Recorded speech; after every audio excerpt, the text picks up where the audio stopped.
বন্ধুরা, আমরা চলে এসেছি কুরুক্ষেত্র ধামের একটি অসাধারণ স্পট অভিমন্যু বধ। আমরা যে গল্প শুনেছি যে অর্জুন যখন সুভদ্রাকে এই চক্রব্যূহের গল্প শোনাচ্ছিল তখন মানে শুতে শুতে ঘুমাতে ঘুমাতে, তো সেই সময় যখন চক্রব্যূহের ঢোকার যে গল্প, সেই ঢোকার গল্পের সময় সুভদ্রা মাতা জেগেছিলেন। তখন উনি শুনেছিলেন যে কিভাবে চক্রব্যূহে ঢুকতে হয়। সেই সাথে সাথে সুভদ্রা তখন ছিলেন গর্ভবতী। এই গর্ভবতী সন্তান হচ্ছে অভিমন্যু।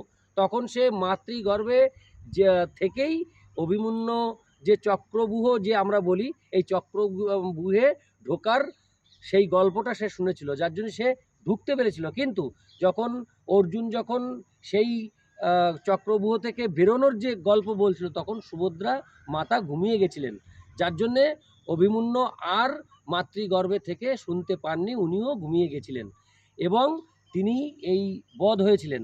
এই সেই জায়গা, যে জায়গাটিতে অভিমন্যু বধ হয়েছিল। এই দেখুন কত সুন্দর। আমরা এখন এর ভিতরে যাব। থ্যাংক ইউ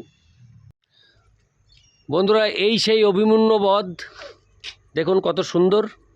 এই দেখুন অভিমন্যু বধ, হ্যাঁ চক্রব্যূহ।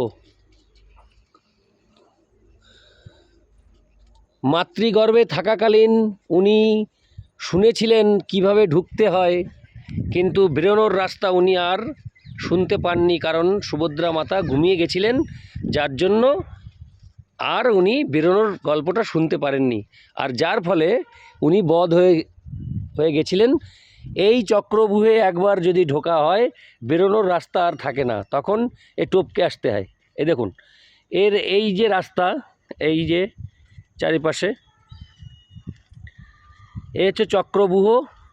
এই চক্রব্যূহে একবার ঢুকলে আর বেরোনো সম্ভব হয় না, যার জন্যে এই হচ্ছে সেই অভিমন্যু বধের জায়গা। এই যে আমরা ঢুকে গেছি, তো এবার তুমি কোথা থেকে বেরোবা? বেরোনোর জায়গা নেই। হ্যাঁ চক্রব্যূহে ঢুকে গেছি। এবার এবার কি করবা? এই যে এরকম ম্যাজিক। হ্যাঁ, এই হচ্ছে ব্যাপার। তো যাই হোক, আমরা এখানে একটু গীতা পাঠ করব। এত সুন্দর একটি জায়গা পাপিয়া, বুঝলে? অসাধারণ অসাধারণ। চক্রব্যূহে ঢুকে গেছি। চক্রব্যূহে ঢুকলে আর বেরোনো যায় না। ঠিক আছে, হ্যাঁ দেখো দেখো, সমজিৎ দেখছে বেরোতে পারে কিনা চক্রব্যূহে। এই এদিকে এসো, এদিকে এসো, এদিকে এসো। খুব সুন্দর, খুব সুন্দর এই জায়গাটি, অভিমন্যু বধ। এই স্থানটি অসাধারণ কীর্তি। এখানে একবার সবাই আসবেন, যারা যারা এই গল্প জানেন। অভিমন্যু বধ। একজন গিয়ে ফেসে গেছে, এখান থেকে বেরোতে পারছে না কোথা দিয়েও। ও কোথার দিয়ে বেরাবে খুঁজে পাচ্ছে না, ওই যে ফেসে গেছে, ওই যে আসো আসো আসো, খুঁজেই পাচ্ছে না রাস্তা কোথার দিয়ে বেরাবে। অভিমন্যু বধ হয়েছে, ওই যে অভিমন্যু যাচ্ছে, এই যে বধ হয়েছে। এই যে আর এক অভিমন্যু যাচ্ছে, এই যে আর এক অভিমন্যু যাচ্ছে বধ হতে।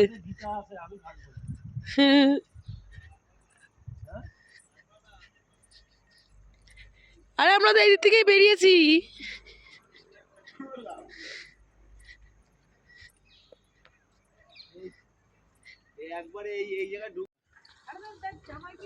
বন্ধুরা, আমরা এখন বেরিয়ে যাচ্ছি অভিমন্যু বধের জায়গা থেকে। খুব সুন্দর লাগলো এই জায়গাটি, অসাধারণ সুন্দর একটি স্থাপত্য। দেখুন এই সেই অভিমন্যু বধের জায়গা, আমরা যেখানে দেখে খুব আনন্দ পেলাম এবং এখানে গীতা পাঠও করলাম। অসাধারণ সুন্দর সেই স্থাপত্য, অভিমন্যু বধের সেই পবিত্র স্থান।